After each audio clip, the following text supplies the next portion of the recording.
guys? This is Yuki Konata, aka Dark Nagito on my other channel. This is Yuki's Rants. My own rants and my own opinions. Legit. 99.9% legit. And I'm just gonna upload this on my channel and just gonna upload on my other ones, the rest of them. I'll come up with like 2 a week. Maybe 3, maybe 4. Depends on the mood I am. These are all my opinions, well, most of them. And some of them are actual legit. Okay. So, my first topic, Marvel's Capcom 3. Yes, I made a review that I was all happy and shit. My first impressions was kind of positive and shit. But, I'm gonna upload another video talking about like some things I need to fix. Alright. So, I seen a few rants the other day. Maybe Saturday or Sunday, sometime this weekend. And I'm noticing there's some haters out there. The kind of the review like after the game comes out, but whatever. Yes, like every other game, Marvel vs. Capcom 3 has pros and cons, but they have more pros and less cons. Well, I just gotta say, these are just the most retarded rants I've ever seen. There's a couple that I like, but I'm not going to put them on the top of my head. I'm just going to put them in the description of all the links of the rants I've seen and the ones I like and the ones I hate. Now, one of the main things about the negative ones is they're bitching about the character roster. In Marvel's Capcom 2, there's 56 characters. Marvel's Capcom 3, there's 36. It's 20 fucking characters, guys. It's 20 fucking characters! Come on now. It's 20 characters. Just because you don't have as much characters as they did in Marvel's Capcom 2 does not mean it sucks. Come on now. There is no fucking way that you're just gonna make a rant, waste your fucking time saying, oh, this game sucks because it doesn't have more or at least the same amount of characters as the ones on Marvel's Capcom 2.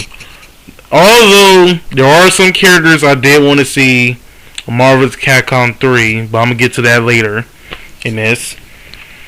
But you know what? I never heard anybody bitched about a roster. One of the rants I'm also put up, this kid mentions that why does Dragon Ball Z Raging Blast and Naruto Ultimate Ninja Storm 2 has over 70 semi-characters or something like that in their rosters and it's a low budget game? It's a fucking anime. And the game is not even balanced. Come on now. I mean, think about it. Okay. If you're gonna compare, I mean, you could have made a better comparison than that. I mean, that is so easy to go against. Look, Tenkaichi had how many characters? Like over 200 or something like that. I mean, like 100 and something characters, and they added like 50 more. I mean, 20 or 30 more, like every Tenkaichi that came out. And then what was the result of that? A majority of all the minor characters that was on there were nothing but play swamps. I mean not playlist swamps. But you know what I mean. They're really nothing but move swamps. I mean, a majority of them has the same amount of moves and shit. I mean, it just gets fucking annoying. It's like if you use one character, you know how to use all of them. And they have the same fucking controls and everything. Although, Just like almost every other Dragon Ball Z game, Super Saiyan 2 Gohan dominated in that one. Super Saiyan 2 Team Gohan.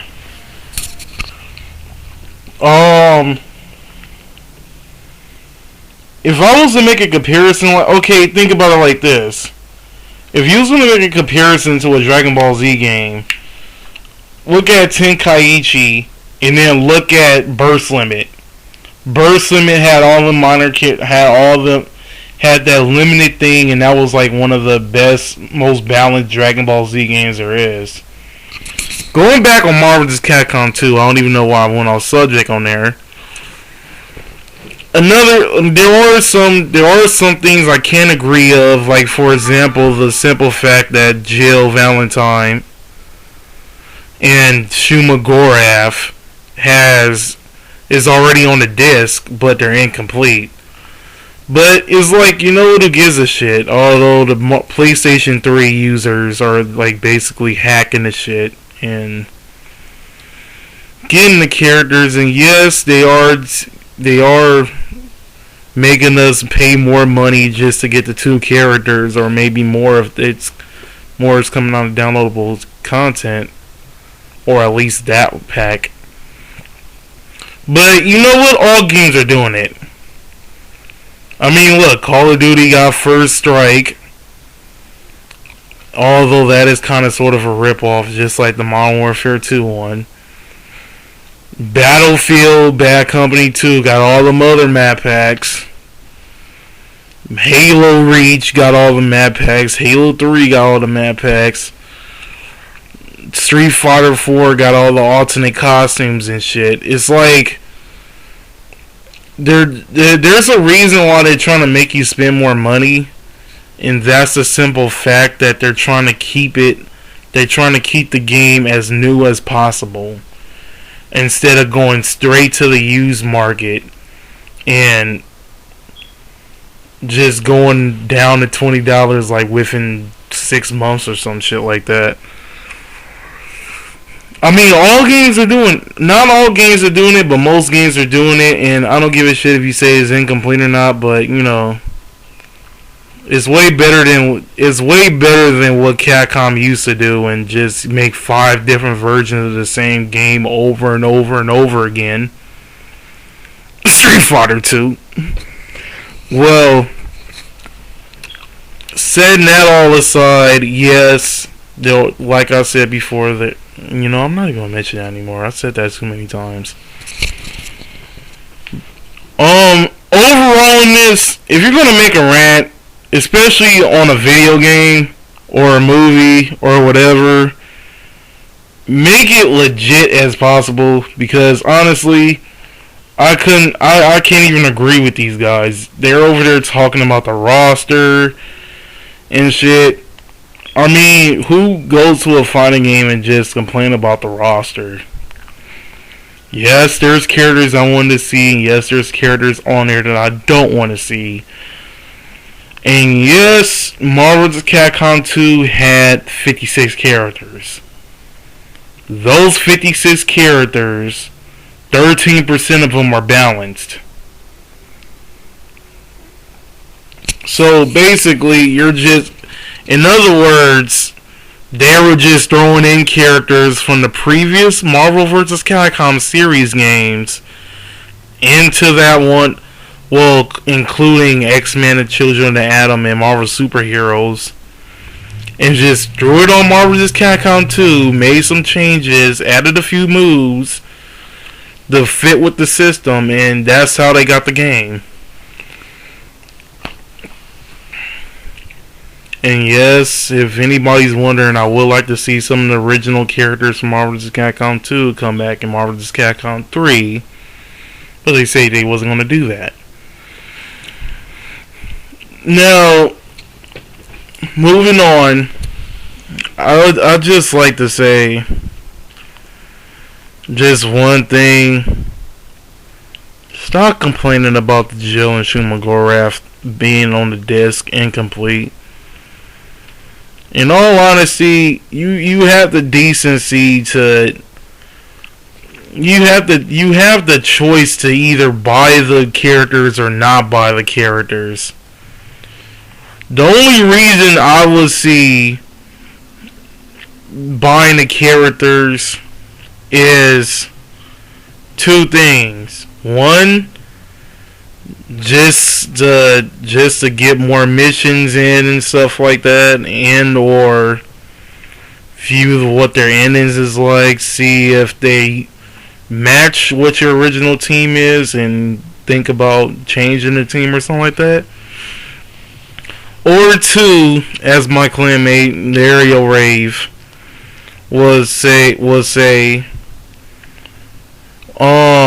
achievements / PS3 users trophies. Only explanations. Only two explanations I'm gonna give you. So stop bitching about the Jill and Shumagorath shit being already on the disc. Stop bitching about the roster. And just deal with the fucking game. If you don't like the game, take it back. But don't take your anger out on a fucking camera and put that shit on YouTube with some useless shit. These aren't even arguing points. These are just, you're mad just because you spent $60 on the fucking game, or $70 if you got this limited edition. Don't be disappointed at Capcom just because of it. You already know they're gonna go ape shit crazy on downloadable content, so don't even worry. This is Yuki Konata, aka Dark Nagato, signing out.